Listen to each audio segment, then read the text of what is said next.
എല്ലാവർക്കും നമസ്കാരം. ഇഡ്ലിക്കും ദോശയ്ക്കും കഴിക്കാൻ പറ്റിയ നല്ല ടേസ്റ്റി ആയിട്ടുള്ളൊരു ചട്നി എങ്ങനെയാണ് ഉണ്ടാക്കുകയെന്ന് നോക്കാം.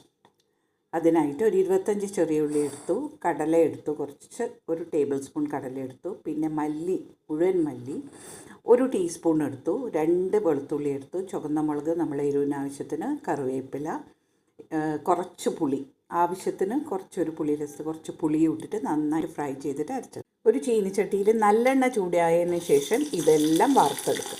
ആവശ്യത്തിന് ഉപ്പ് ചേർക്കുക, കുറച്ച് തേങ്ങാപ്പൂളും ചേർക്കുക. ഇത് ആവശ്യമുണ്ടെങ്കിൽ മാത്രം ചേർത്തിയാൽ മതി. ഇതെല്ലാം വെറുതെ ഇങ്ങനെ അരച്ചെടുക്കുകയാണെങ്കിലും നല്ല ടേസ്റ്റാണ്. നന്നായി ഫ്രൈ ആയി. ഇനി ഇത് തണുത്തതിന് ശേഷം അരച്ചെടുക്കും. ചട്നി റെഡിയായി. ഇനി ഇതിന് വറവിടേണ്ട ആവശ്യമൊന്നുമില്ല. നമുക്ക് അങ്ങനെ തന്നെ കഴിക്കാം. ഇഡ്ലിയുടെ കൂടെയൊക്കെ ടേസ്റ്റിയായ ചട്നി റെഡിയായി. എല്ലാവരും ട്രൈ ചെയ്ത് നോക്കൂ. ഇഡ്ലിയുടെ കൂടെ നല്ല ടേസ്റ്റായിരിക്കും.